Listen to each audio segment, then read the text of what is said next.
Assalamualaikum warahmatullahi wabarakatuh. Alhamdulillah wassalatu wassalamu ala rasulillah nabiyina Muhammadin wa ala alihi wa ashabihi wa man tabi'um bi ihsanin ila yaumiddin wa ba'd. Ikhwatal Islam rahimani Allah wa iyyakum, saudaraku seiman seakidah, pemirsa TV Roja dan pendengar radio Roja FM Lusmana di 100.1 dan Radio Roja AM di 756 AM yang semoga dirahmati Allah Subhanahu wa taala. Kita bersyukur dan memuji kepada Allah di kesempatan Sabtu pagi hari ini dapat berjumpa kembali untuk menyimak kajian yang dibimbing langsung oleh guru kita Ustadz Khalid Samhudi LC Hafidhullah taala dari pembahasan Fiqhul Usrah. Dan ikhwatul Islam, alhamdulillah Ustadz telah meluangkan waktu di kesempatan pagi hari ini untuk hadir di studio kami. Sebelum kita mulai kajian ini, alangkah baiknya kita akan sapa terlebih dahulu Ustadz yang telah hadir. Assalamualaikum Ustadz. Waalaikumsalam warahmatullahi wabarakatuh. Bagaimana kabarnya Ustadz? Alhamdulillah baik. Alhamdulillah baik, sehat ya Ustadz ya. Mudah-mudahan kita diberi kesehatan, Amin. Afiah wassalamah dari Amin. semuanya. Baik Ustadz, seperti yang telah Ustadz sampaikan kepada kami bahwasanya di kesempatan pagi hari ini insya Allah kita akan membahas dari pembahasan mencontoh Nabi dalam menghindari pertengkaran dalam rumah tangga ya Ustadz ya. Dan ikhwatul Islam, bagi Anda yang bertanya silahkan. Ikhwatul Islam rahimani Allah wa iyyakum, pendengar Radio Roja dan pemirsa TV Roja dimanapun Anda berada.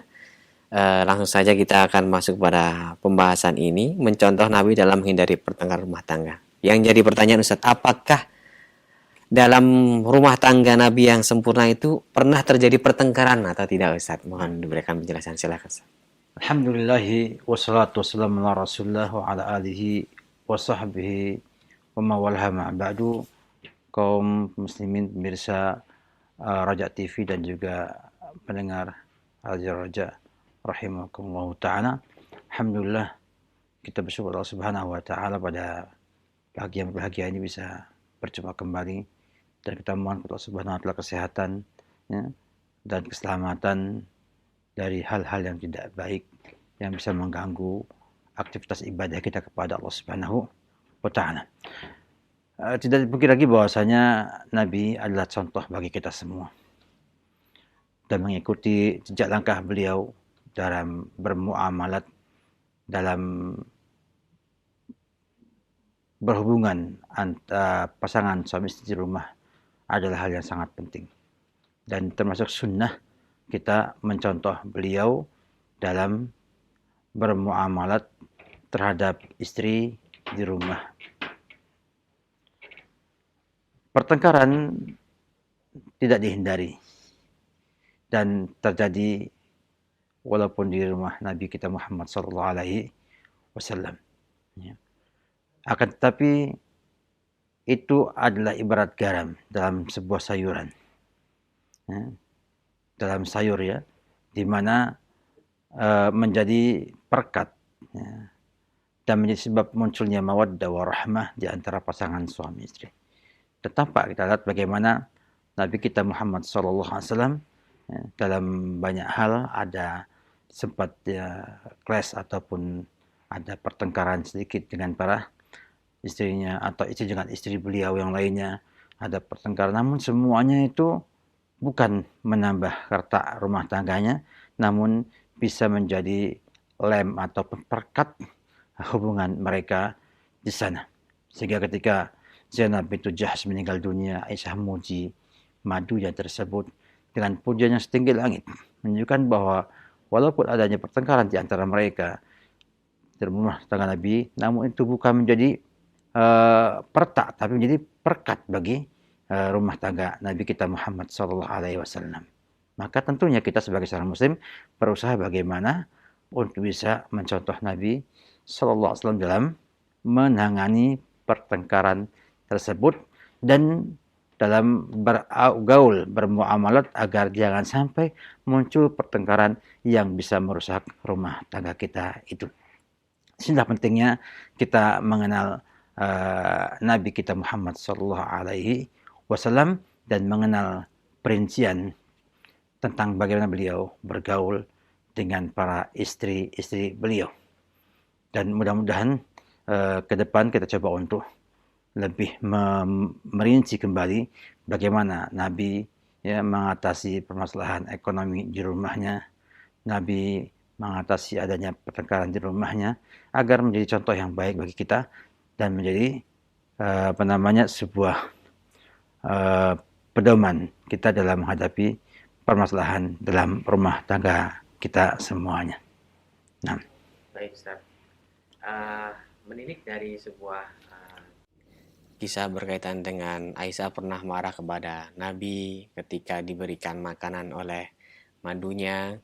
Nah, seorang laki-laki ini kadang memiliki ego yang tinggi, Ustaz, terutama di depan teman-temannya laki-laki yang lain. Ketika istri marah dan ada teman-temannya, itu sangatlah susah untuk mengerem marah kita kepada istri, Ustaz. Bagaimana kita sebagai laki-laki agar tidak timbul pertikaian yang lebih besar dalam menekan ego kita sebagai laki-laki. ya, tentunya nggak sama ya Nabi dengan kita Iya. semua. Dan juga ujian juga nggak sama dengan kita semuanya. Tapi emang Nabi Allah ciptakan, Allah utus di dunia ini untuk menjadi contoh bagi kita semua. Sehingga hampir banyak masalah kita hadapi pernah Nabi selesaikan dan Nabi berikan aturannya ya, untuk kita kemudian amalkan dan laksanakan. Kisah ketika ada seorang istri Nabi mengirimkan makanan kepada Nabi kita Muhammad SAW di hadapan sahabat-sahabatnya cukup terkenal ya, dan Nabi ketika itu melihat Aisyah membanting nampan yang berisi makanan tersebut, bejana yang berisi makanan dibanting di depan hadapan para sahabat yang ada di rumah Nabi ketika itu. Dan Nabi SAW tidak marah, namun mengatakan gharrat ummuki, ibu kamu ini lagi cemburu. Menunjukkan bahwa Nabi mengerti ya, tabiat Aisyah dan mengerti karakternya sehingga bisa menyikapi dengan benar dan tidak langsung marah atau mengingkari dan yang lainnya, namun memberikan solusi ya, setelah itu dengan meminta dia mengganti barang-barang dan makanan. Kata Nabi, at-ta'am bit-ta'am wal ina bil ina. Makanan dengan makanan, bejananya harus dengan bejana yang baru juga, wahai Aisyah. Jadi bagaimana Nabi bersabar, ya, tidak mudah untuk mengambil reaksi dalam menyikapi kejadian yang ada. Nah, ini sebuah ilmu, sebuah keterampilan, sebuah sikap yang tentunya menjadikan kunci sukses seorang dalam menghadapi banyak masalah. Artinya tidak dengan reaktif. Kita melihatnya ke depan. Apakah dengan kita marahi akan menghasilkan hasil yang baik ataukah malah menghasilkan yang tidak baik? Apakah dengan diamnya kita itu akan membuat masalah selesai ataukah akan membuat masalah tambah besar. Oleh karena itu seorang laki-laki sebagai pemimpin dalam sebuah rumah tangga tentu memiliki pertimbangan-pertimbangan untuk marah dan untuk diam. Dan Nabi ketika itu mengambil sikap untuk mendiamkan Aisyah karena memang menyangkut tentang kecemburuan. Dan cemburu tidak dilarang dalam Islam dan tidak dicela. Namun dicela adalah sikapnya yang berlebihan sehingga menghancurkan barang orang lain dan membuang makanan yang ada dalam bejana tersebut. Dan Nabi minta Aisyah untuk mengganti yang ia rusak tersebut. Sebuah pertanyaan cukup indah dari Nabi kita Muhammad SAW bahwa beliau berpikir jauh ya, untuk bagaimana menjadi contoh yang baik bagi para sahabat-sahabatnya. Juga menunjukkan kesabaran Nabi yang demikian hebat. Dan kita pun demikian juga harus punya kesabaran. Semakin tinggi sabarnya, semakin bisa bersikap demikian. Semakin rendah sabarnya, semakin tidak mampu berbuat demikian. Jadi wajar kalau misalnya kaum laki-laki marah ya, ketika dia dapat orang banyak, istrinya membuat sesuatu yang tidak baik seperti itu, tentu akan marah. Dan tentunya kita yang tidak punya kesabaran baik akan memarahi tanpa berpikir apakah marah itu akan membuat sang istri jadi baik atau tambah jadi buruk. Ini yang keliru. Maka kita harus berusaha bagaimana menyikapi dengan baik semua itu dan bisa kemudian mengambil pelajaran apakah nanti dengan dimarahi sang istri akan membuat tambah baik masalahnya ataukah akan membuat masalah lebih besar lagi. Nabi mengalah, tidak marah untuk mencapai kemenangan dalam hasil yang didapatkannya. Dan alhamdulillah tidak ada sama sekali masalah. Sahabat yang maklumi karena sudah disampaikan sama Nabi, gharat ummuki. Jadi Nabi mengatakan kepada para sahabat Nabi bahwa ibu kamu sedang cemburu. Dan orang cemburu itu gelap mata. Artinya tidak tahu di mana tempatnya dan bersama siapa suaminya. Maka juga ada petunjuk bahwa sahabat Nabi memahami itu semua dan diajarkan bahwa orang yang berpoligami itu harus siap menerima cemburu satu dari para istrinya di tempat-tempat yang kadang-kadang tidak diinginkan orang untuk ia menampakkan kecemburuannya tersebut. Jadi intinya bahwa kita mestinya mampu kalau kita punya kesabaran untuk itu. Makanya Nabi orang yang paling sabar dalam menghadapi gangguan istrinya, gangguan orang lain, gangguan umatnya, mampu untuk bersikap dengan sikap yang indah dan mulia seperti itu. Wallahu alam bissawab. Baik, Ustaz, barakallahu fik. Dan pertanyaan berikutnya, Ustaz, dalam rumah tangga itu yang menentukan menjadi pertikaian salah satunya adalah tuntutan dari istri kepada suami yang mungkin tidak bisa dipenuhi atau makar istri kepada suami. Nah, apakah Rasulullah SAW pernah mengalami hal demikian dan bagaimana cara Rasulullah untuk meredam dari tuntutan para istrinya atau makar dari istrinya? Silakan. Kalau kita katakan makar terlalu ekstrim ya. Nah, artinya ada bahasa wanita ingin dia mengerti. Nah, itu sikap yang mereka perbuat ya untuk agar suaminya mengerti kondisi yang diinginkan oleh dia. Kisah misalnya kisah antara Hafsah dengan Aisyah yang mencoba membuat sebuah cara agar Nabi ya, mengharamkan madu, ya, minum madu dengan mengatakan ini bau ini, kesini baunya ini, akhirnya Nabi mengharamkan. Tapi Allah tidak menghendaki Nabi mengharamkan yang halal sehingga Allah turunkan surat At-Tahrim dalam hal ini. Menunjukkan memang ada sikap seperti itu dan itu merupakan bentuk daripada keinginan istri agar mendapatkan sesuatu dari suaminya tersebut. Artinya dasarnya adalah karena pertama kecemburuan, yang kedua ingin dimengerti oleh sang suami. Oleh karena itu ada pepatah mengatakan laki-laki suami ingin dihormati, perempuan ingin dimengerti. Artinya sikap-sikap muncul bukan karena makar atau pengen berbuat jelek, tapi dalam rangka untuk suami bisa mengerti apa yang diinginkan dan dia merasa diperhatikan oleh sang suami tersebut. Jadi jangan kita kemudian menyikapi dengan sikap yang tidak baik dan tidak berhusnuzon dengan mereka. Nah, ini penting ya. Nabi SAW pun demikian. Ya, berhusnuzon kepada para istrinya dan berusaha untuk mengerti dan memberikan solusi yang terbaik sesuai dengan tuntutan dan keadaan tempat, waktu, dan juga kondisi yang ada. Jadi Nabi ya, ingin mengharamkan madu ya karena merasakan itu yang terbaik bagi dia. Tapi salah Nabi. Sehingga Allah menegur mereka ya tidak boleh mengharamkan yang Allah halalkan hanya untuk tabtaghi mardhata azwajik. Ya, hanya untuk mendapatkan ridhonya sang istri-istri tersebut. Ya. Jadi menunjukkan bahwa kita sebagai seorang muslim pun demikian. Jangan sampai melanggar syariat hanya untuk membuat sang istri merasa senang, merasa ridho dengan kita. Kita harus berusaha bagaimana kita tetap menjalankan syariat. Ya, istri ridho enggak ridho bukan hal yang penting kalau kita menjalankan syariat. Kita ajak mereka untuk mengamalkan syariat. Ini juga penting untuk kita mengerti. Ya. Nabi pun demikian berusaha untuk menjadi yang terbaik bagi keluarganya. Maka Nabi mengatakan dalam hadis yang lainnya, dikatakan, khairukum li ahli, wa ana khairukum li ahli. Artinya bahwa sebaik-baiknya kalian adalah orang yang paling baik dengan istrinya.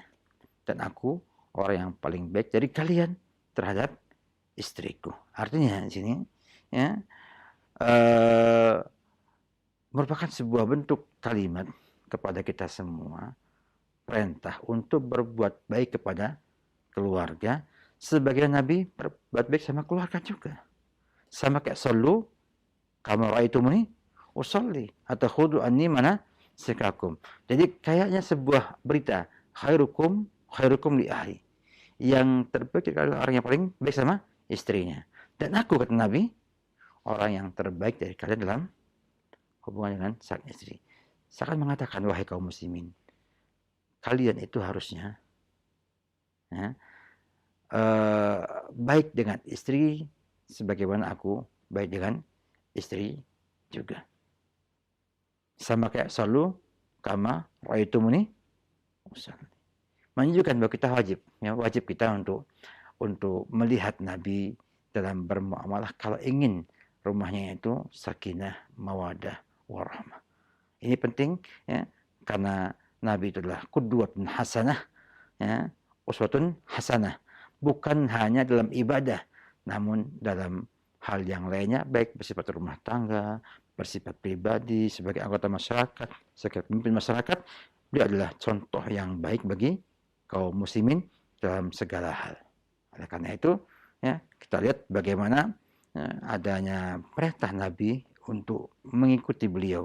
Bukan hanya sholat, bukan hanya haji, tapi juga dalam bergaul dengan para istri pun kita diminta untuk mencontoh Nabi kita Muhammad Sallallahu Alaihi Wasallam. Karena itu pernah mengatakan bahwa mencontoh ya Nabi dalam muamalah dengan istrinya merupakan satu di antara sebab-sebab pencegahan terjadinya kerusakan dalam rumah tangga dan pertengkaran dalam rumah tangga. Wallahu alam.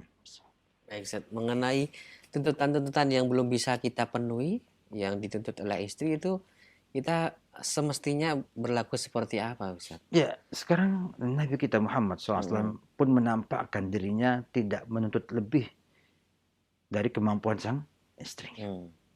Jadi akan apa nanti? Bila kita sudah memulai, kita saja tidak minta lebih. Ya enggak? Maka nanti akan muncul kepada wanita yang solehah, yang baik, juga enggak ingin meminta yang lebih. Nabi dapatkan kepada Aisyah satu hari, Nabi ingin makan. Karena Aisyah kata Nabi, Aisyah apakah punya sesuatu di rumah? Apa jawabannya? Tidak ada. Apa kata Nabi? Kalau saya puasa. Artinya dia tidak marahi istri. Kamu nih gimana kerjaannya? Kamu kayak nggak ada lagi waktu untuk masak dan lain sebagainya. Enggak. Kemana uang saya? Kemana? Enggak. Nabi mengatakan kalau gitu saya puasa. Karena nggak ada makan. Nah sekarang kalau istri melihat suaminya itu qanaah, ya, kemudian nggak untuk macam-macam, saya yakin ya dia pun tidak akan minta yang lebih daripada yang ada. Itu suatu hal yang penting kita sampaikan, bahwa kita mulai dengan diri kita dulu. Kalau kita banyak nuntut, maka wajar dituntut. Nah, kemudian tentunya juga dipahamkan kepada sang istri bahwa saya adalah manusia yang tidak sempurna. Dan dia tahu dan mengerti kalau suaminya itu, kalau uangnya sedikit, dia akan serahkan semuanya. Kalau banyak, dia akan serahkan sebagian yang mencukupi dia. Sehingga betul-betul ada di sana dibangunkan sebuah opini sejak awal bahwa suami itu bila punya akan memberi. Kalau enggak punya, ya sudah. Yang namanya faqidu syai' la yu'ti. Yang tidak punya enggak bisa memberi. Saya yakin dengan komunikasi yang baik, ya, dia berusaha untuk memberikan yang terbaik, insya Allah akan dipahami, dan tidak ada manusia yang bisa memenuhi semua tuntutan orang lain. Gak mungkin mampu. Manusia terbatas. Ya. Dan yang kedua, juga punya kemampuan untuk bersabar atas keterbatasan tersebut. Yang penting adalah bagaimana kewajiban-kewajibannya bisa ditunaikan kepada sang istri. Selebihnya sampaikan bahwa itu adalah bagian kebaikan dari saya kepada kamu. Sehingga perempuan juga harus paham mana yang menjadi haknya dia, mana yang bukan jadi haknya dia. Dan saya memahamkan sama dia bahwa ini bukan haknya kamu, hak kamu adalah demikian, yang ini sudah di luarnya. Kalau saya kasih, itu adalah kebaikan, dan kalau enggak, saya enggak berdosa. Jadi intinya, bagaimana adanya sebuah komunikasi yang baik, bahwa yang baik adalah yang semuanya mengerti, dan itu menjadi titik kesamaan yang harus dimengerti oleh masing-masing pihak. Jadi tuntutan itu, ya, kita jangan melihat kepada orang lain. Artinya orang lain mungkin bisa minta ini, ya, dan suami nggak bisa minta ini. Nah itu yang saya harap ada hadirin sekalian, bahwa kita bagaimana membangun sebuah opini yang baik pada pasangan kita, bahwa memang manusia punya keterbatasan, ketidaksempurnaan. Artinya kalau seorang laki-laki harus berbuat melebihi kemampuannya, maka akan timbulnya bermasalah. Bisa jadi, ya, banyaknya tuntutan itu akan membuat suami menjadi enggan, dan akan jadi erot, ya, berpaling dari sang wanita karena banyaknya tuntutan tersebut. Maka semua bersabar, dan semua harus mengerti bahwa semuanya punya keterbatasan dalam menunaikan kewajiban yang dimiliki dan dibebankan kepada masing-masing pasangan. Wallahu a'lam bishawab. Iya, Ustaz, barakallahu fikum. Ustaz, dalam sebuah rumah tangga, suami istri, khususnya mereka yang sudah menjalani rumah tangga itu lama, misalnya lebih dari 10 tahun, tentu ada kebosanan, ada kejenuhan. Nah, bagaimana contoh dari Rasulullah SAW untuk memanage supaya rumah tangganya itu segar, selalu penuh dengan cinta? Karena laki-laki zaman sekarang ini kadang udah kerja, sudah merasa memenuhi kebutuhan untuk istrinya, ya udah gitu, nggak ada rayuan, nggak ada hiburan untuk istrinya, supaya istrinya itu tetap bergelora gitu. Iya. Cina semua. Ya emang Ya. kita nggak bisa mungkiri ya Iya. bahwa itu ada pada diri kita masing-masing. Mm-mm. Namanya kalau dalam bahasa adalah kenyamanan atau merasa nyaman dengan yang ada. Sehingga tidak ada upaya untuk memperbaiki. Betul. Padahal yang namanya manusia itu sebuah nikmat. Bila ia monoton, jadi nggak nikmat. Semakin tidak bervariasi, semakin apa? Melelahkan.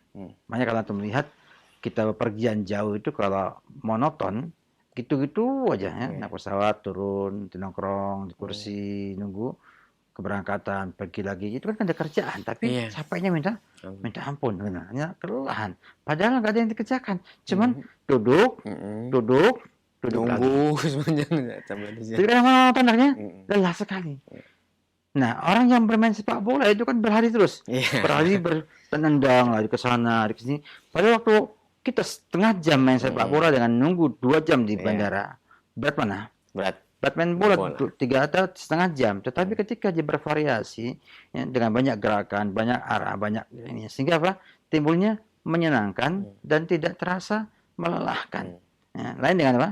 Bepergian yang sendirian, mau ngomong sama siapa, mau dekat dengan si orang nggak dikenal, takut kena virus corona. Iya. Artinya kita mau salaman, takut kena. Kita mau ngobrol dekat, takut kena. Akhirnya kita tinggal kayak orang asing, duduk sendirian aja. Tidak tengok kanan, tengok kiri. Kita mau akrab, takut dicurigai, dan lain sebagainya. Mau kita kasihkan minum, nggak boleh, ada aturan himbauan, jangan minum dari orang lain yang nggak dikenal, dan lain sebagainya. Akhirnya kesannya apa? Kita kayak hidup sendiri di perjalanan tersebut, dan tentunya melelahkan sekali. Lain kalau ada kawan-kawan yang ngobrol, kalau yang ngajak ngomong, kita capek, ada yang ngobrol, kadang-kadang kita berjalan kemana, ke situ, lihat-lihat, maka nggak terasa melelahkan. Nah, demikian rumah tangga 10 tahun tanpa ada variasi, tanpa ada sikap yang bervariasi, tentunya akan melelahkan rumah tangga tersebut. Makanya ada namanya saatan. Ya, kita kadang-kadang begini, kadang-kadang begitu. Kadang longgar, kadang-kadang sempitkan. Dan ini penting untuk kita pahami bersama bahwa manusia adalah manusia. Ya, kalau laki bisa bosan, perempuan bisa bosan. Ya. Dan kalau kemudian kita itu juga terlalu berlebihan ya, dalam bercanda, juga membosankan dan gak enak. Ya memang betul-betul Allah ciptakan manusia itu bergerak dan berpikir bagaimana mendapat yang terbaik bagi kehidupan yang ada. Maka anak bisa menjadi sebab hilangnya kontinuitas yang kita miliki itu. Jadi kita banyak sekali yang kita bisa berikan pada mereka. Makanya usahakan bagaimana ya kita itu bervariasi dalam hidup. Ya, kalau tidak ya sudah. Ya, namanya sebuah hal yang monoton akan membuat kebosanan dalam sebuah rumah, sebuah kegiatan, sebuah sikap. Ya.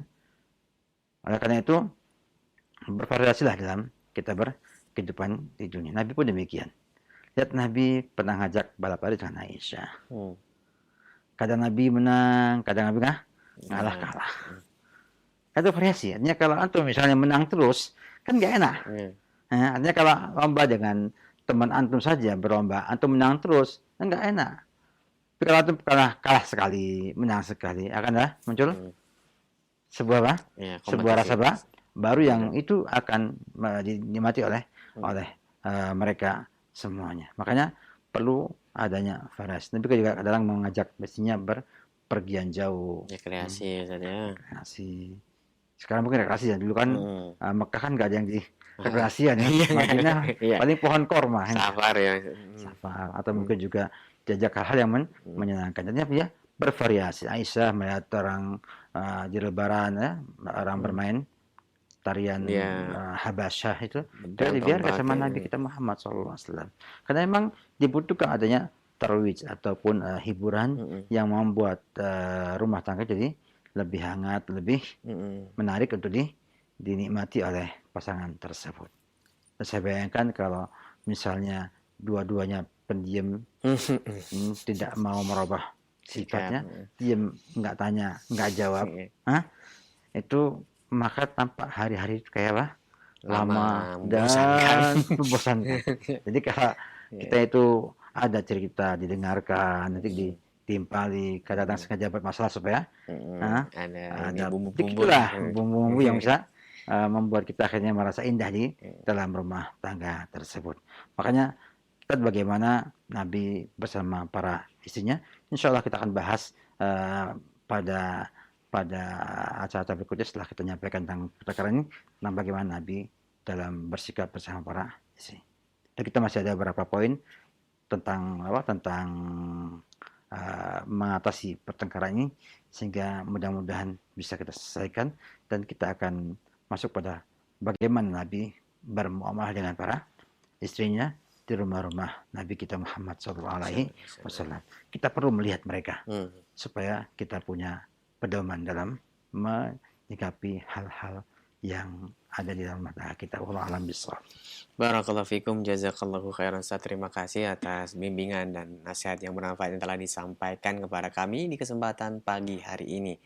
Kini saatnya kami berikan waktu untuk Anda yang ingin bertanya langsung via telepon. Kami tunggu pertanyaan Anda yang berkesesuaian dengan pembahasan ini. Nah, baik, kami akan angkat untuk telepon yang pertama. Silakan. Assalamualaikum. Waalaikumsalam warahmatullahi. Dengan siapa? Di mana ini? Dengan hamba Allah di Kalimantan Barat. Silahkan pertanyaannya. Begini Ustaz, saya adalah anak yang ada di luar nikah. Kemudian ketika saya sudah dewasa dan mau menikah, ayah biologi saya menyerahkan perwalian nikah saya kepada penghulu di kampung saya. Jadi yang menikahkan saya adalah penghulu di kampung saya. Lalu lafaz ijab kabul yang diucapkan suami saya pada saat itu adalah, saya terima nikah Fulana, nama saya, dan binti Fulan, nama ayah biologi saya. Pertanyaan saya, apakah pernikahan saya sah atau tidak sah? Sedangkan sekarang sudah 7 tahun berlalu, saya sedang hamil anak ketiga. Baik. Mohon nasihatnya Ustaz. Terima kasih. Syukran. Jazakallahu khairan. Assalamualaikum. Waalaikumsalam. Alhamdulillah untuk akad pernikahannya sah, insyaallah. Walaupun ada di sana binnya maka bapak biologis. Karena orang tahu yang menikah ada wali hakim, ya. Dan tidak mungkin di Indonesia itu ada surat nikah tanpa nama bapak Iya benar. di sana. Heeh. Jadi insya Allah tidak masalah ya pernikahan saudari. Mudah-mudahan Allah berkahi pernikahan saudari dan juga anak-anak saudari bisa menjadi anak yang soleh dan solehat. Ya. Hanya pesan saya jangan sampai terulang 2 kali. Artinya kejadian yang ada pada orang tua ibu ya, bapak dan ibu sebelumnya jangan sampai terulang pada ibu juga pada anak-anak ibu sampai seterusnya. Karena di antara pengaruh efek buruknya perzinahan adalah tadi ya, adanya anak yang lahir ya, di luar pernikahan. Nah, ini cukup menekan perasaan batinnya sang anak dan juga membuat banyak masalah. Oleh karena itu, ya, ambil sebagai pelajaran dan jadikan sebagai pesan pada anak-anak kita semuanya, hindari perzinahan. Jangan dekati semua yang mengarah pada perzinahan. Sebagaimana Allah katakan, wala taqrabuz zina innaha fahisyatun wa sa'at sabila. Ya. Jangan dekati perzinahan, jangan dekati. Ya. Kalau sudah mendekat, mudah tergoda dan terjadi. Oleh karena itu, untuk ibu yakinlah insyaallah ta'ala bahwa anak yang lahir dari orang tuanya atau lahir di dunia ini semuanya alal fitrah. Semuanya alal fitrah. Baik itu dari luar nikah ataupun dari pernikahan. Semuanya alal fitrah. Karena sang bayi tidak pernah membawa dosa orang tuanya. Dan semuanya sama, punya kans untuk jadi orang baik atau jadi orang jelek. Nah, sehingga kita harus menyikapi dengan baik. Ya, dan kita berharap para pemirsa, para pendengar, dan juga kaum muslimin semuanya untuk bisa menyikapi dengan baik anak-anak yang memang Allah takdirkan ya, lahir dari bukan pernikahan yang sah dalam Islam. Mereka sama dengan yang lainnya, sama juga punya kans jadi orang yang soleh dan juga bisa jadi tidak soleh. Opini masyarakat bahwa orang yang demikian tidak mungkin jadi soleh atau mungkin akan sama dengan orang tuanya nanti di kehidupannya adalah pemikiran yang salah, keyakinan yang salah. Maka nasihat sebagai ibu adalah bina anak ibu baik-baik. Jangan sampai terjadi yang sudah lalu. Dan cara yang paling baik adalah ajarkan agama yang benar. Ajari akidah yang lurus, ibadah yang benar, dan akhlak yang mulia.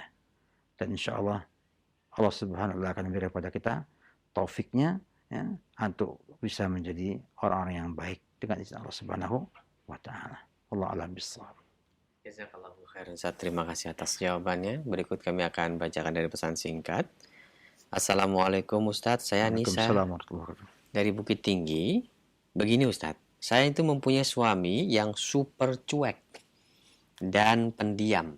Terkadang saya sedang bercerita, beliau asik main HP. Bahkan di saat saya bertanya, cuman dijawab geleng-geleng sama mengangguk-angguk saja. Di situ terkadang saya emosi dan kesal Ustaz. Dan saya merasa sebagai istri tidak dihargai sama sekali. Lalu bagaimana nasihatnya untuk keharmonisan rumah tangga Ustaz? Kita tidak pungkiri bahwa orang yang sedang masyghul, sedang sibuk ya, itu memang banyak lalainya. Jadi kadang-kadang saya harus memahami kondisi suaminya. Kalau suami kondisi sedang sibuk, artinya sedang dengan sebuah urusan yang penting, lagi memikirkan sebuah pikiran yang memang untuk umat atau untuk kepentingan keluarganya atau kepentingan usahanya, maka sang istri harus bisa memaklumi dan jangan berbuat sesuatu yang membuat sang istri malah kesal sendiri. Gitu. Artinya kita harus begini, jangan kita egois, masing-masing pengen mengikuti yang mau jadi tetap pasangan kita. Nah, kalau misalnya suami sedang sibuk, ya, banyak urusannya, sang istri bagaimana berusaha untuk ikut meringankan beban sang suami. Ya, mungkin ajak bicara, mungkin ada apa, ya, bisa saya bantu apa. Ya. Kalau mungkin bantunya harus dengan menyiapkan teh, ya nyiapkan teh, buat kopi, ya. Sehingga sang suami merasa ada dukungan dari sang istri. Bekerja sang suami juga demikian juga, harusnya memahami juga kondisi sang istri. Ya. Tapi kadang-kadang memang ini jadi hal yang deadlock, artinya tidak bisa disatukan. Yang ini pengen begini, dan ketika dikumpulkan satu tempat maka timbul masalah. HP di antara hal yang cukup mengganggu komunikasi yang baik ini. Memang bagusnya kalau bisa ya ketika ketemu ngobrol HP-nya ditinggal. Ya. Supaya nggak mengganggu. Tapi kadang-kadang bila ada urusan yang penting, HP nggak mungkin ditinggal juga. Saling mengerti, saling saling sabar dengan kondisi yang ada. Ya. Kalimat super cuek saya lihat nggak pas. Karena pertama cuek itu nggak ada super, nggak ada biasa, nggak ada mendengar juga cuek. Nggak ada yang dikit cuek, nggak ada. Cuek ya. Cuman mungkin frekuensi yang mempengaruhi. Sering cuek, kadang cuek, enggak biasa cuek, kayak itu ya. Jadi insya Allah kita gunakan bahasa yang baik, ya, agar supaya nanti akan muncul jawaban yang baik. Karena opini yang super cuek itu kan berarti cuek banget, nggak pernah tahu. Tapi kok bisa duduk berdua, berdua, berarti kan bukan super cuek. Ya, emang kadang-kadang juga jengkelkan. Dan demikian indahnya rumah tangga. Dan itulah tandanya kepada Allah Subhanahu Wa Taala. Itu ayat dari Allah Subhanahu Wa Taala.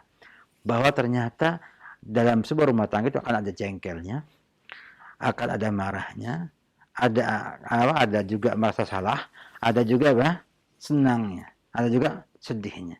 Sehingga rumah tangga itu kadang butuh air mata untuk membuat sakinah, mawaddah warahmah, kadang juga harus dengan keringat yang bercucuran, dan kadang-kadang juga dengan dengan senyuman dan kelembutan bisa lebih mewarnai hal tersebut. Jadi kita mesti sabar, ya. Sabar, dan kita husnudzon, mudah-mudahan suami saya sedang banyak urusan yang harus dia selesaikan. Maka ajak dia untuk bicara, ada nggak yang saya bisa bantu untuk menyelesaikan urusan yang dimilikinya.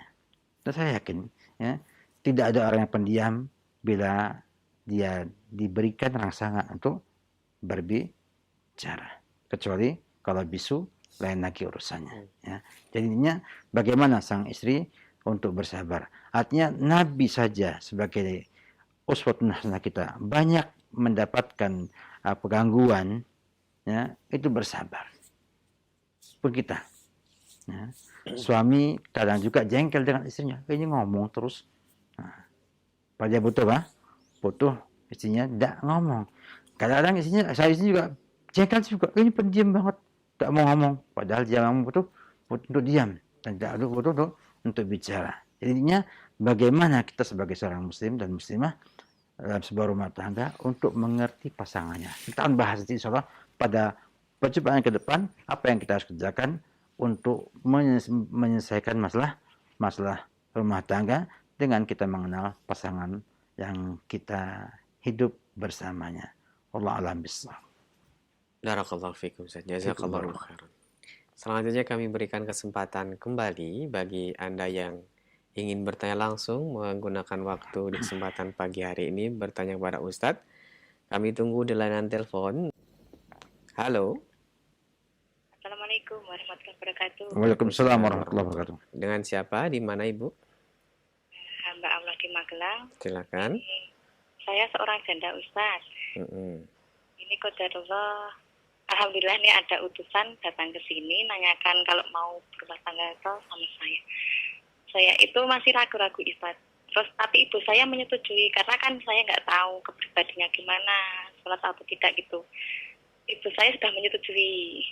Terus tapi saya punya syarat kalau dia itu mau sholat, mau cara rumah tangga secara Islam gitu. Apakah cara ini saya sudah benar gitu Ustaz? karena kebanyakan di sini itu masih.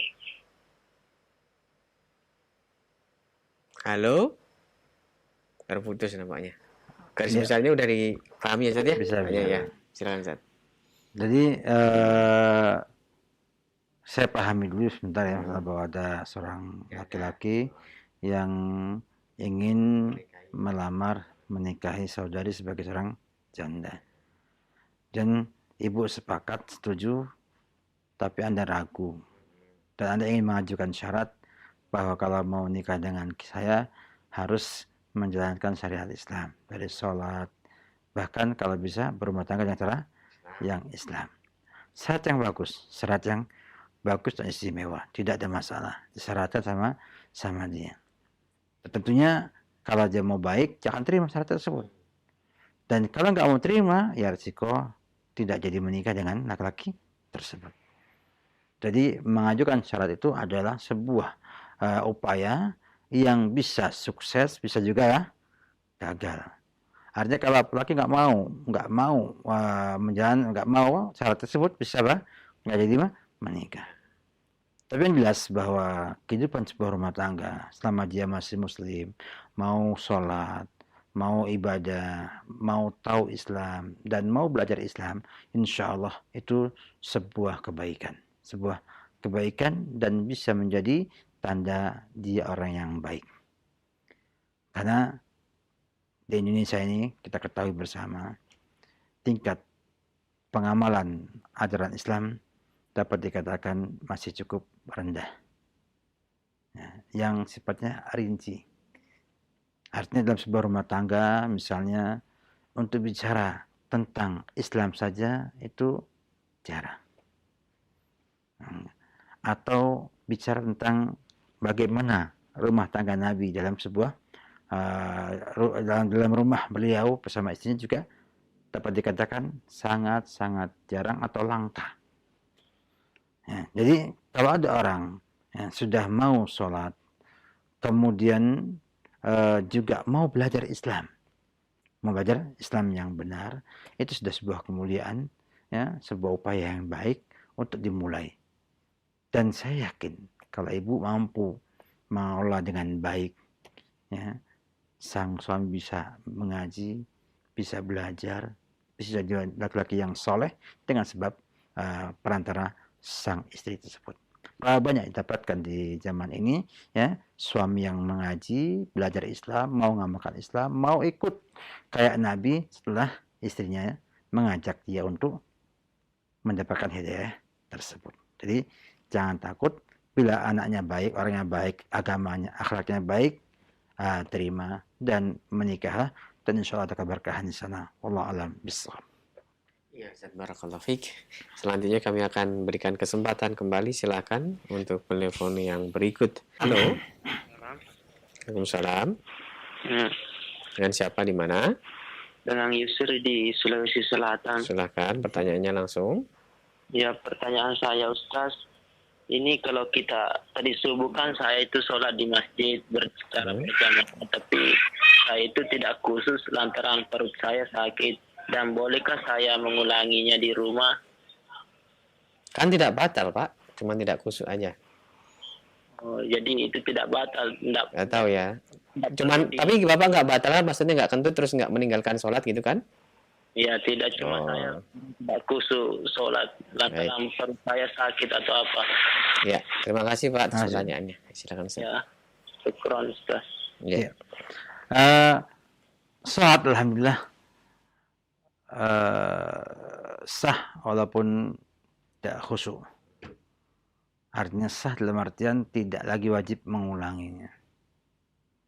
Maka bila kita nggak bisa khusyuk dengan baik dalam sholat, maka tambal dengan banyak amalan sunnah. Jadi banyak sholat sunnah, qobliyah, ba'diyah, dan yang lain-lainnya. Untuk menambal kekurangan khusyuk yang kita miliki dalam sholat. Memang benar, apabila perutnya sakit, ya itu tentu tidak akan enak sholatnya. Maka kita dilarang untuk menahan kentut, menahan kencing. Ya. Kata Nabi, la sholata bi ta'am wala bimudafa'atil akhbathain.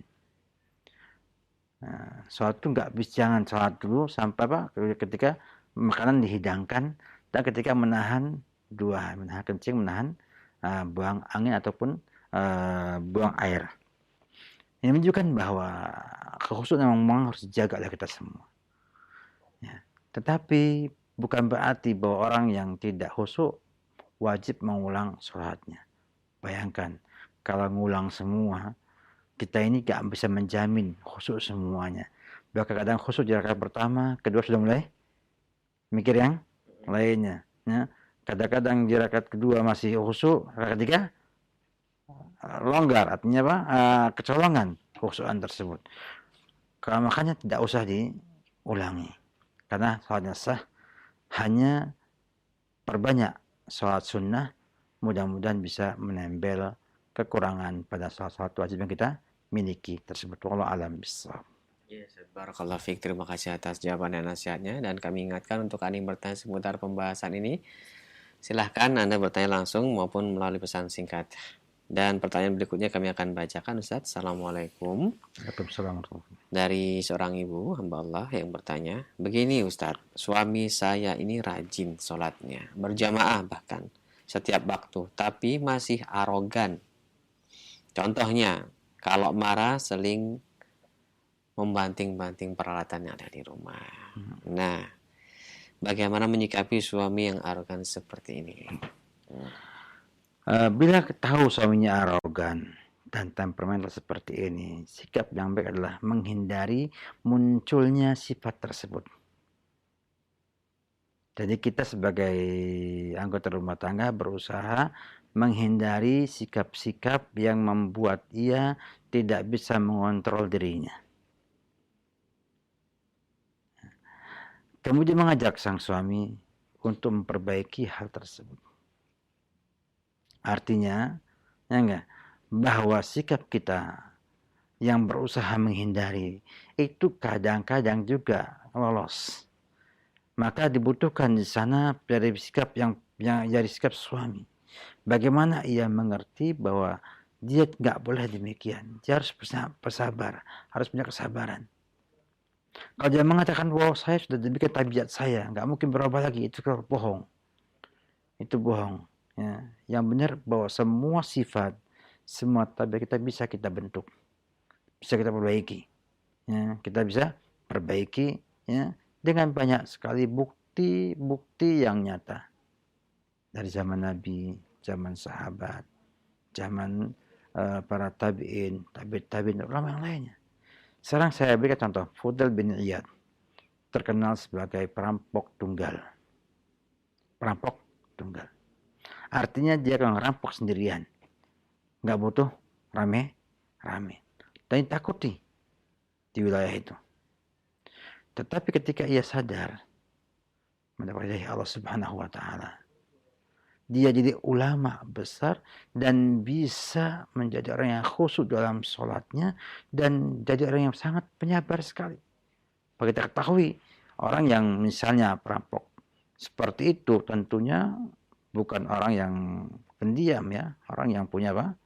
Keterampilan, punya kemampuan, ya, bahkan punya ketegaan yang sangat luar biasa. Ya. Tapi dengan dia kemudian dapat hidayah, petunjuk Allah Subhanahu wa taala, dia bisa merubah semua jadi sifatnya mulia. Ya. Dan sifat tadi arogan, kemudian temperamental itu bukan sifat yang mulia, sifat yang tercela. Maka dia wajib menghilangkannya dan merubahnya menjadi sifat-sifat yang baik. Dimungkinkan. Jadi ini yang pertama adalah dari pihak ibu mencarikan cara preventif bagaimana agar suami nggak marah. Artinya kalau nggak marah nggak akan keluar tuh sifat arogannya. Yang kedua, pihak suami pun demikian juga merubah dengan berlatih bersabar. Man tasabbara yusabbirullah. Barang siapa yang berlatih sabar akan Allah sabarkan dia. Sehingga nggak ada alasan kita untuk tidak merubahnya. Nah, bantu perubahannya. Nah, kalau dia ingin berubah, maka bantu supaya ia bisa merubahnya. Ya, dengan memperbaiki keyakinan sama Allah Subhanahu wa taala. yakinnya diperbaiki, akidahnya diperbaiki. Ya. Bahwa Allah tidak ridha dengan sikapnya dia. Nah, kalau sudah demikian keadaannya, dia berusaha untuk memperbaiki, maka di sana banyak cara untuk memperbaikinya. Sampai akhirnya Allah berikan hidayah, petunjuk agar dia itu menjadi hamba Allah yang bersabar dan penyabar. Dan itu pun dimulai dari ibu sebagai istrinya. Punya kesabaran yang tinggi menghadapi sang suami. Dan insya Allah, kalau saya memahami itu sebagai sebuah keburukan dan memperbaiki, Allah akan berikan taufik untuk bisa memperbaiki keadaan yang ada. Wallahu alam bissawab. Ya, Ustaz, barakallahu fiik. Jazakallahu khairan. Terima kasih atas jawabannya. Berikut kami akan bacakan pesan singkat yang telah masuk. Assalamualaikum Ustaz. Waalaikumsalam. Dari hamba Allah yang bertanya, Ustaz, bagaimana kiat-kiat kita untuk bisa lembut terhadap pasangan hidup kita, Ustaz? Silakan. Lembutnya sikap kita itu berasal dari lembutnya hati kita. Ya. Dan kelembutan hati pun sangat dipengaruhi oleh perbaikan jiwa kita. Artinya kalau kita ingin lembut dengan pasangan kita, maka kita wajib memperbaiki hati kita dulu. Ya. Karena hati yang baik, hati yang lembut akan menghasilkan sikap-sikap yang mulia. Dan kelembutan adalah sifat mulia. Rifqu adalah sifat mulia. Yang kata Nabi, Inna allaha rafiqun yuhibbu rifqa fi kulli syai'. Allah itu yang maha lemah lembut dan mencintai semua kelemah lembutan dalam semua hal. Nah, seorang yang punya iman, punya akidah baik, ya, maka dia akan berikan perhatian kepada perbaikan hatinya. Untuk apa? Untuk nantinya dengan hati yang baik, hati yang sehat, hati yang lembut, itu akan muncul sikap-sikap yang indah, yang lembut, dan yang lainnya. Nabi kita adalah orang yang paling baik hatinya. Maka dia adalah orang yang paling baik dalam bersikap dengan istrinya. Lemah lembutnya, ya, kemudian ketegasannya, itu sangat-sangat menakjubkan. Dan tidaklah heran, karena adalah orang yang menakjubkan. Kesempurnaan melahirkan kesempurnaan. Sallallahu alaihi wasallam. Karena itu, yang pertama ini saya sampaikan, Anda memperbaiki hati Anda agar muncul sikap yang baik. Yang kedua, Anda ingat bahwa dengan lemah lembut akan mendapatkan hasil yang tidak didapatkan dengan selainnya. Sehingga harus menyadari keutamaan sifat rifqu atau lemah lembut tersebut. Nah, kalau enggak bisa. Kemudian membaca sirah nabawiyah, ya, bagaimana Nabi berlemah lembut dengan istrinya, ya, agar supaya kita punya contoh yang real. Jangan dikira kita itu lembut padahal lemah. Dan dua ini beda, antara lemah dengan apa? Lembut. Maka dipakai lemah lembut artinya dia mencakup sikap mengalah dan juga apa? Bersikap lembut kepada orang lain. Nah, jadi ini perlu kita sadari. Dan jangan lupa berdoa kepada Allah Subhanahu wa Ta'ala agar diberikan kelembutan dalam sikap, ya, dalam tingkah laku yang kita miliki. Wallahu a'lam bishawab. Ya, baik Ustaz, barakallahu fiik. Terima kasih atas jawaban dan nasihat yang bermanfaat. Berikutnya kami akan berikan kesempatan bagi Anda yang bertanya via telepon kembali. Halo, Assalamualaikum. Waalaikumsalam warahmatullahi wabarakatuh. Dengan Bapak siapa? Halo, Assalamualaikum. Waalaikumsalam warahmatullahi wabarakatuh. Dari hamba Allah, Pak. Silakan. Kita nanya, kalau kita nggak sempat salat tahajud malam hari, Kemudian bagaimana Pak siangnya? Boleh dikada? Kalau dikada gimana niatnya begitu? Terima kasih Pak. Assalamualaikum warahmatullahi wabarakatuh. Waalaikumsalam warahmatullahi wabarakatuh. Yang awal saya kurang Ya, Ustaz? yang awal itu kurang jelas. Bapak tadi bertanya tentang apabila saya tidak sholat malam, Ustaz, apakah di siang hari harus diqada atau Gitu. Jadi dibedakan ya, bahwa ada nama sholat malam, ada sholat siang hari. Ya, sholatul laili masna mata, wa sholatul nahari masna juga.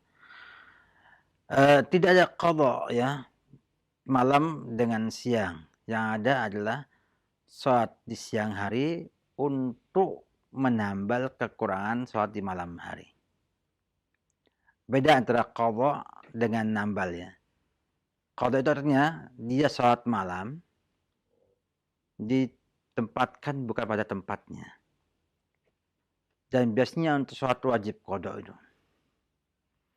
Maka khilaf ulama juga ketika kita mengamalkan atau sholat 2 rakaat qabla subuh setelah sholat subuh. Apakah dia qadha atau bukan qadha? Yang rajih bukan qadha. Bukan apa? Qadha. Sebagaimana pendapatnya Al-Iraqi dalam kitabnya Tauhid Tasrif. Sehingga itulah mazhab Syafi'iyah. Sehingga dengan demikian bahwa kalau orang tidak sholat malam, tentu dia akan merasa kekurangan. Maka dia boleh menambal dengan apa? Memperbanyak sholat siang harinya. Bukan sholat malam di siang hari. Lain dengan sholat wajib. Kalau kita sholat subuh ketinggalan atau lupa atau mungkin juga ketiduran, baru bangun jam 10 pagi, maka dia mengqadha. Artinya sholat subuh di waktu itu sebagai qadhaan. Karena menaikkan bukan pada waktunya. Nah, ini kita perlu pahami, kita tahrir, kita rinci, kita jelaskan. Sehingga bila Pak misalnya malam hari tidak bisa witir, tidak bisa sholat malam, maka perbanyak sholat duha dan lain sebagainya. Bukan sholat witir di waktu duha misalnya. Tapi kalau misalnya menjelang subuh masih bisa witir, kemudian kok tidak cukup, sudah subuh, lanjutkan. Untuk selesaikan sholat witirnya tersebut. Jadi tidak harus diganti qadha. Pertama sholatnya sunnah hukumnya. Yang kedua tidak ada kewajiban mengqadha sholat sunnah. Jadi Anda kerjakan sholat di siang hari dengan niat sholat sunnah di siang hari ya, sebagai apa? Sebagai ganti untuk menutupi pahala yang lolos di malam tersebut. Jadi artinya tidak beramal kebaikan di malam hari, tapi harus mengamalkan yang di siang hari untuk menguatkan atau untuk menutupi kekurangan yang ada tersebut. Wallahu a'lam bishawab. Ya, Ustaz Barakallahu Fik. Pertanyaan berikutnya kami akan baca ada bacaan singkat. Ustadz, bagaimana kita menghadapi suami yang setiap berbicara dengan saya, bawaannya adalah marah, selalu ingin marah, emosi, dan jawabannya ketus. Padahal saya sebagai istri sudah berusaha untuk bertanya dengan baik. Mohon nasihatnya dari hamba Allah di Riau, Ustaz. Silakan. Pertama yang saya ingin jelaskan bahwa tidak ada asap tanpa api dalam sekam. Kalau memang dia nggak biasa begitu, sebelum-sebelumnya nggak bisa begitu, kok dia bisa begitu, biasanya punya masalah. Entah yang dialami dia atau dengan sebab ibu sebagai istrinya. Maka saya harus tahu, ya, biar bisa menyelesaikan masalah tersebut. Sebab kalau semuanya dengan perasaan masing-masing, nggak selesai urusannya. Ya. Dan mungkin sang suami merasa itu udah baik bahasanya. Padahal di telinga sih itu bukan hal yang baik. Sehingga memang butuh apa namanya, saling menasihati, saling mengerti dari kedua belah pihak. Tidak bisa klaim sepihak ya dalam masalah ini. Kalau memang ada sebab masalah, selesaikan masalahnya. Selesaikan masalahnya. Atau ketika itu dia sedang dalam sakit, dalam keadaan mungkin banyak pikiran, banyak masalah yang dia hadapi, sehingga ketika ditanya, dia ngobrol, akan muncul suara yang ketus. Kita harus bersabar dan berusaha memperbaiki yang ada dengan sebaik-baiknya. Maka perlu ibu sekalian untuk melihat kondisi suami, dan kata orang kalau kita ngomong sama orang, ya, lihat keadaannya kalau ingin sukses. Nabi kita benar-benar demikian. Ngomong kepada orang yang suka marah, ausini. Apa jawabannya? La taghdab. Jangan marah. Ngomong kedua juga, la taghdab. Jangan marah. Ketiga, dan lagi ngomong juga, jangan marah. Karena memang orang ini butuh diperbaiki sifat emosi dan marahnya. Yang lainnya, dinasihati dengan yang lainnya. Dan seterusnya. Sehingga seorang yang akan diterima dan tidak dicueki oleh orang ketika bicara, maka harus tahu kapan bicaranya dan gimana kondisi orang yang diajak bicara tersebut. Apalagi dia suami. Ya. Yang tentunya lebih bisa dipahami daripada orang lain. Maka pahami.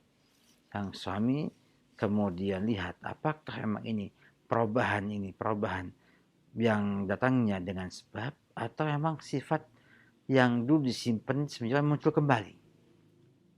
Maka perlu ada perubahan, ada perbaikan dari sang istri untuk membantu suami mencapai yang terbaik insyaallah taala. Allah alam bissawab. Baik, Ustaz, terima kasih atas jawabannya, semoga bermanfaat untuk yang bertanya khususnya. Berikutnya kami akan bacakan kembali untuk pesan singkat yang telah masuk.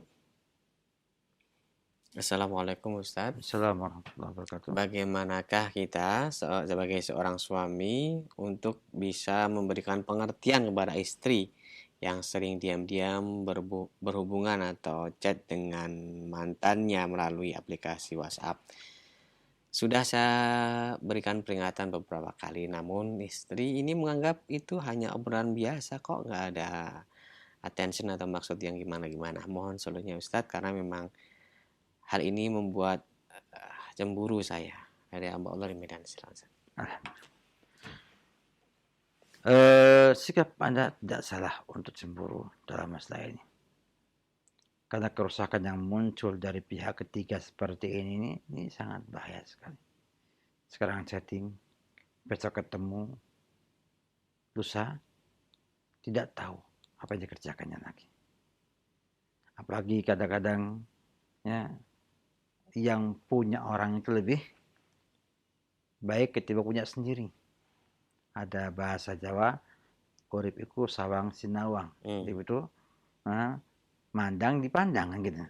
Artinya rumput tetangga lebih hijau. Padahal mungkin rumputnya sintetis. Ya. Sintetis mungkin plastik. Ya, kok hijau terus? Saya kok layu? Kok hijau terus? Gitu. Nah, yang kedua, pahami bahwasanya memelihara tumbuhan sendiri lebih berfaedah ketimbang melihat rumput orang lain. Artinya, kalau kita bisa qanaah, bisa ridho dengan yang Allah takdirkan yang kita miliki, akan baik. Nah, sang istri diajari ya untuk mengerti bahwa itu perkara yang membuka pintu fitnah. Jika agak serius, bukannya jangan hubungan dengan pasangan, katanya kamu cemburu aja. Jadi dia kepengen memang. Tapi kalau antum melihat pada syariat, ini membuka pintu fitnah bagi kamu. Dan saya tidak ingin terjadi hal yang tidak baik pada kamu. Tidak ada bahasa-bahasa yang tegas yang nanti menampakkan bahwa itu adalah perkara yang tidak baik bagi dia. Ya. Dan kalau perlu ditekankan dengan ancaman. Kalau masuk hubungan, HP-nya diblokir misalnya sama kita. Atau yang lain. Ya. Atau dilarang menggunakan HP. Ya. Kasih HP yang jadul aja yang bisa nelpon dan SMS. Ya. Itu lebih berbeda dan tusaddan lidz-dzari'ah. Ya. Karena berbahaya di zaman sekarang ini. Karena banyak sekali iblis dan syaitan yang ingin menggoda kita agar melepas istri dan menceraikannya, agar istri berselingkuh dengan orang lain. Dan istilahnya kalau saya ngomong bahwa orang yang ngobrol di WA itu lebih meresapi ketimbang ngomong langsung dengan lisan dan suara. Jadi bentuk sihir dalam WhatsApp seperti itu, sehingga orang lebih senang baca WhatsApp ketimbang baca buku. Makanya tadi pahamkan baik-baik agar supaya tidak ada masalah di kemudian hari. Wallahu a'lam bishawab. Ya, jazakallah khairan. Ustaz. Terima kasih atas jawabannya dan berikut kami akan beralih kembali untuk memberikan kesempatan bagi Anda yang bertanya seputar hubungan rumah tangga atau keharmonisan rumah tangga. Fikul Usra, silakan. Assalamualaikum warahmatullahi wabarakatuh. Waalaikumsalam Assalamualaikum warahmatullahi warahmatullahi wabarakatuh. wabarakatuh. Dengan siapa ini? Di mana? Ibu tadi di Magelang, syukran Ustaz atas Ya. sehatnya tadi. Ya. Sama ini mau tanya satu lagi yang saya kan baru belajar. Yang boleh disalam itu siapa saja, yang mahram dan bukan mahram itu saya belum jelas Ustaz. Dan sama satu itu anak saya itu selalu tanya kalau saya itu sedang haid kan nggak sholat. Sering ditanyain gitu apa alasan saya untuk anak saya gitu Ustaz. Syukran. Assalamualaikum warahmatullahi wabarakatuh. Waalaikumsalam. Mahram pembahasannya panjang ya kalau kita bahas ya. Iya, Ustaz. Ada mahram dengan sebab kekerabatan, ada mahram dengan apa? Dengan sebab pernikahan, ada mahram dengan persesuaian. Iya. Ya, di antara mahram dengan nasab adalah usul dan furu. Artinya bapak, ibu ke atas, anak, cucu ke bawah. Demikian juga semua yang sekandung, sebapak, seibu. Nah, itu semua adalah mahram. Ya. Paman, bibi dari dua belah pihak juga mahram. Namun bila sepupu bukan mahram. Sepupu bukan mahram. Itu semua keluarga dekat itu mahram, kecuali apa? Sepupu itu bukan mahram.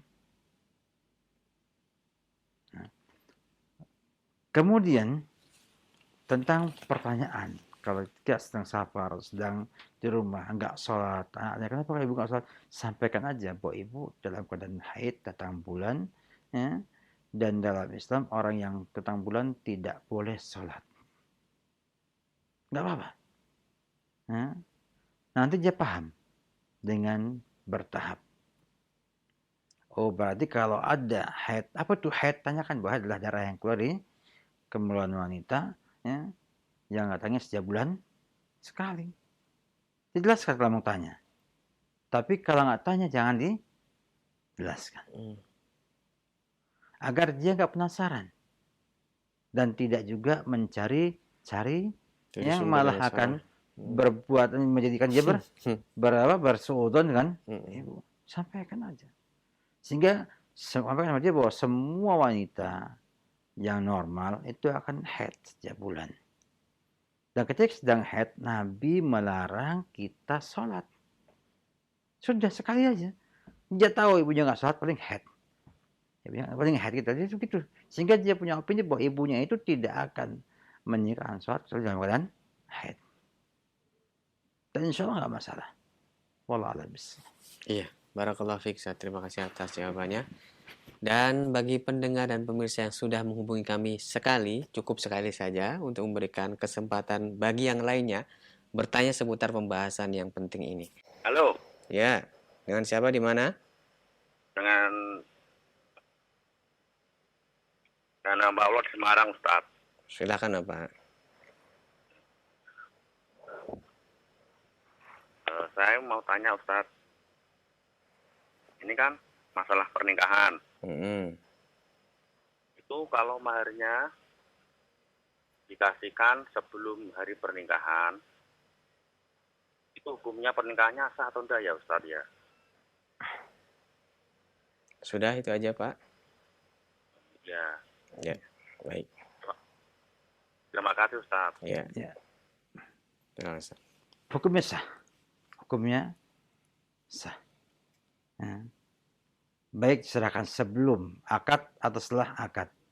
Asal tahu itu adalah barang ya untuk mahar. Karena bahkan boleh juga kita hutang mahar di hutang. Ya, menunjukkan bahwa penyerahan mahar ketika akad pernikahan bukan syarat sahnya pernikahan. Bukan juga menjadi kewajiban dalam pernikahan. Tapi jelas bahwa barang itu kalau sudah diserahkan di awal sudah kontan. Kalau belum maka jangan bahwa dia akan sampaikan nyusul. Ya. Nah, demikian. Wallahu a'lam bishawab. Baik, Ustaz, terima kasih atas jawabannya. Berikut kami berikan kesempatan kembali, silakan. Kami akan bacakan kembali, Ustaz, dari pesan singkat saja supaya kita fokus terhadap yang kita bahas. Assalamualaikum Ustaz, istri saya selalu diingatkan mengenai larangan Allah, baik dari cara berpakaian, cara bergaul, dan lain-lain. Akan tetapi selalu ngambek dan tidak didengarkan nasihat saya. Bagaimana sikap saya sebaiknya sebagai seorang suami? Apakah terus mengingatkan walau terus berantem, membiarkan, atau justru meninggalkannya? Silakan, Ustaz. Bergantung pada kondisi yang ada. Bila ditinggal bakal baik, tinggal. Nah, apabila kemudian diomongi baik, wajar omongi. Karena ini relatif. Artinya kita nggak bisa mengambil satu sikap padahal nggak manfaat. Ada orang yang emang dengan disikapi acuh, ya, malah dia sadar. Ada yang kadang-kadang dia nggak sadar kalau diomongin terus, maka tambah jengkel. Maka sebaiknya kita harus tahu kapan kita ngomongi dan kapan kita melarang, kapan kita melakukan tindakan-tindakan pada sang istri agar efektif. Kalau nggak efektif, maka orang harus mampu berpikir baik dan jangan merasa bahwa kita harus begini. Lihat kondisi yang ada. Ya, karena ngomongi orang itu ngomongi hati, bukan ngomongi benda. Artinya kalau antum punya benda, ya, sekali ngomong bisa cukup semuanya sama. Lain dengan manusia. Ya, kadang-kadang hari ini dia omongi bisa, besok nggak bisa. Maka lihat istri antum kondisi bagaimana, kondisinya bagaimana, nanti bisa lihat kondisinya bagaimana, maka muncul sana sikap. Makanya likuli makom makol, likuli makom makol. Setiap kondisi ada cara untuk menyampaikannya. Wallahu bishawab. Baik, Ustaz. Pertanyaan berikutnya kami akan bacakan. Mungkin ini pertanyaan terakhir di pertemuan kita, Ustaz. Assalamualaikum, Ustaz. Ini tentang kewajiban istri dan suami. Apakah istri bisa menjadi berdosa jika dia sedang sibuk di dapur, sedang masak, dan mengerjakan tugasnya di dapur, kemudian dia minta tolong kepada suaminya untuk mengerjakan suatu hal karena sibuknya dia? Mohon penjelasannya, Ustaz. Tidak ada masalah. Ya. Dan itu memberi ta'awun 'alal birri wat taqwa. Artinya sang suami diminta tolong untuk mengerjakan sesuatu ya, yang dibutuhkan untuk membantu sang istri. Bahkan harusnya sang suami mengerti ketika istrinya sedang sibuk menawarkan bantuan kepada sang istri tersebut. Dan insya Allah ini baik. Wallahu a'lam bishawab. Sebagai penutup ya, kita sampaikan bahwa kita hendaknya berusaha melihat Nabi kita Muhammad SAW dalam berumah tangga, karena saya lihat indah banget ya melihat kehidupan Nabi kita Muhammad SAW dalam berumah tangganya. Jadi mudah-mudahan kita bisa bedah berapa sikap dan cara Nabi dalam menyikapi keadaan di rumah tangganya agar kita lebih mengerti, lebih jelas dalam mengambil keputusan dalam putusan di rumah tangga kita. Mungkin demikian pada perjumpaan kita ini. Kita ucapkan syukur kepada para kru Roja dengan semua penanggung jawabnya. Semoga Allah memberikan keberkahan dalam hidupnya, dalam hartanya, dalam amalannya dan waktunya. Dan juga ucapan syukur pada para hadirin sekalian yang ikut berpartisipasi atau yang pasif dan yang menyebarkannya. Semoga Allah memberkahi antum semua dan menjadikannya sebagai amal saleh bagi antum semuanya. Wallahu a'lam bishawab. Sallallahu Muhammad wa ala alihi wa sahbihi wasallam.